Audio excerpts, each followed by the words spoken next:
The Senate approves the bill proposing a 100 peso increase in the daily minimum wage of workers in the private sector on its third and final reading. Senate Bill number 2534 under Committee Report number 190 received 20 affirmative votes during the Chamber's plenary session on Monday. The proposed law did not obtain any negative votes or abstentions. Senators Amy Marcos, Lito Lapid, Cynthia Villar, and Mark Villar were not in the session hall during voting and were not able to cast their vote. Senate President Juan Miguel Zubiri, who is also a co-sponsor of the bill, earlier noted that if the measure gets signed into law, it could be the first time since 1989 that a legislated pay hike would be implemented nationwide. Zubiri also emphasized the pressing need to increase the minimum wage of workers, particularly those in Visayas and Mindanao who are currently earning 360 pesos a day. Under the bill, all employees in the private sector, whether agricultural or non-agricultural, are entitled to a 100 peso daily minimum wage increase.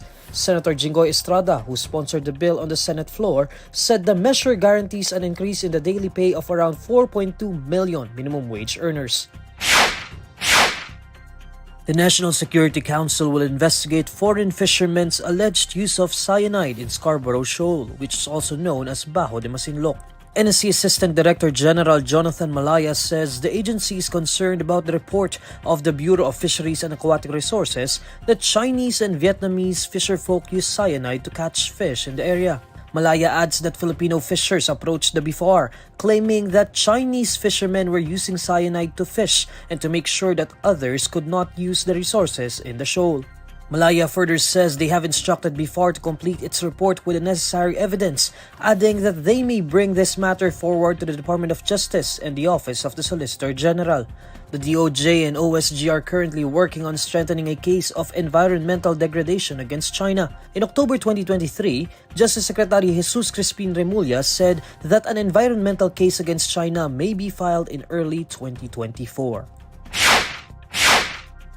The Philippine government will increase its presence in Bajo de Masinloc in the West Philippine Sea. In a briefing, National Security Council Assistant Director General Jonathan Malaya says that the Bureau of Fisheries and Aquatic Resources and the Philippine Coast Guard will patrol the seas to watch over Filipino fisherfolk.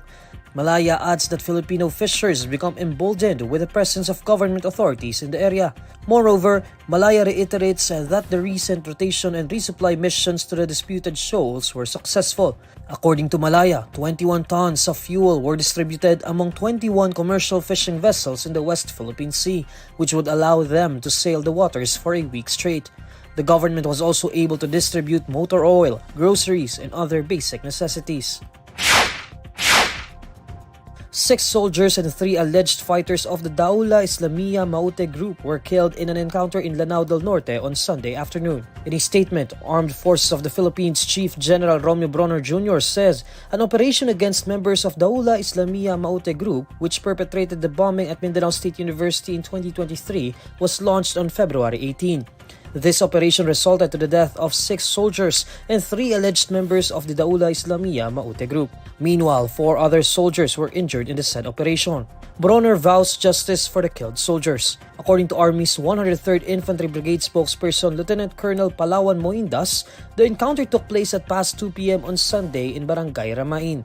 It involved a platoon of soldiers and about 15 members of the DI Maute group. A former Kingdom of Jesus Christ member links former President Rodrigo Duterte and Vice President Sara Duterte to sect leader Apollo Quiboloy, who is being investigated for his alleged crimes. During a public hearing of the Senate Committee on Women, Children, Family Relations, and Gender Equality, Rene, a former Kingdom of Jesus Christ landscaper at Quiboloy's Glory Mountain and an alleged witness survivor to the pastor's supposed crimes, claims that he saw the Dutertes visit the property and carry a bag of firearms as they left. Sa Glory Mountain po, pag dumadating po si Quiboloy, sakay ng chopper, may dala po siyang mga malalaking bag na laman po ay mga iba't ibang uri ng baril. At nilalatag po ito sa tent, nakatabi po ng mansion niya. Minsan po pumupunta din po doon si former President Rodrigo Duterte at former Mayor, Davao Mayor Sara Duterte. At pag umaalis na po sila doon sa Glory Mountain, dala na po nila yung mga bag. Na siya pong bag na nilalagyan po ng mga baril. Senator Risa Ontiveros, who is presiding over the hearing as panel chair, asks Rene to confirm his statement on the Dutertes and even reminds him that he cannot lie since he is under oath. But Rene does not budge and reaffirms his statement. Pinaalalahanan kita, Elias Rene, ha, tulad ng lahat ng resource persons, under oath ka. Makukumpirma mo ba ito na nakita mo sina dating Presidente Duterte at kasalukuyang VP, dating Mayor Sara Duterte, dun sa Glory Mountain? Yes po, Madam Chair. Nakikita ko po sila sa Glory Mountain. When asked how he's able to determine that the contents of the bag were guns, Rene responds that these firearms were usually laid out by Quiboloy himself. Rene, who was purportedly subjected to forced labor and physical abuse, left the religious organization in 2021. But before he was able to permanently leave the religious organization, Rene said he was cautioned against talking about the group, especially things he learned in the Glory Mountain, and threatened that he will be jailed and, quote, will disappear from earth if he did.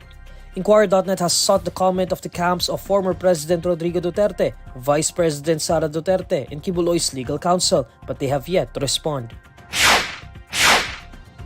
The Department of Justice says it can now issue an immigration lookout bulletin order against alleged sex offender Apollo Quiboloy, but stresses that it cannot prevent him from leaving the country.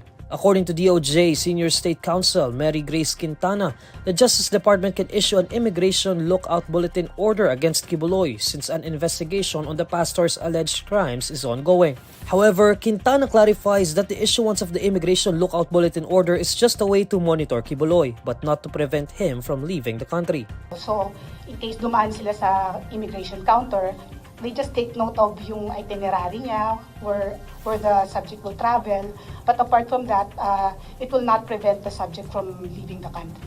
Meanwhile, Bureau of Immigration Legal Division Chief Arvin Santos also belies claims that Quiboloy has fled the country and is now in China. Based on our records po, as of today, ang last po na flight ni Apollo Quiboloy po ay dumating po siya noong July 22, 2023. So, based on our records, nandito po siya.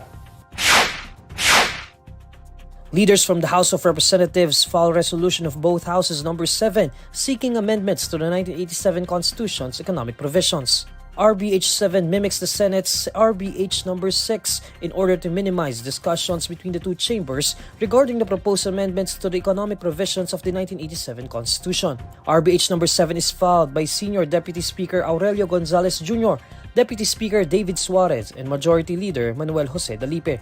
Dalipe says the new resolution aligns with the Senate's RBH number 6, which means the House of Representatives now proposes the same economic provision amendments by way of a constituent assembly, which would likely result in separate voting for the two chambers. Dalipe adds that the provisions placed on RBH number 7 is exactly the same as Senate's RBH number 6 to avoid any conflict between the two chambers. The House of Representatives adopted RBH number 6 in March 2023, which calls for amendments to the 1987 Constitution. However, this resolution proposed a hybrid constitutional convention on the suggestions of retired Supreme Court Chief Justice Reynato Puno. The said proposal did not gain traction for the rest of 2023, which led Speaker Ferdinand Martin Romualdez and Senior Deputy Speaker Gonzales to say that they will look to discuss economic provision amendments in 2024.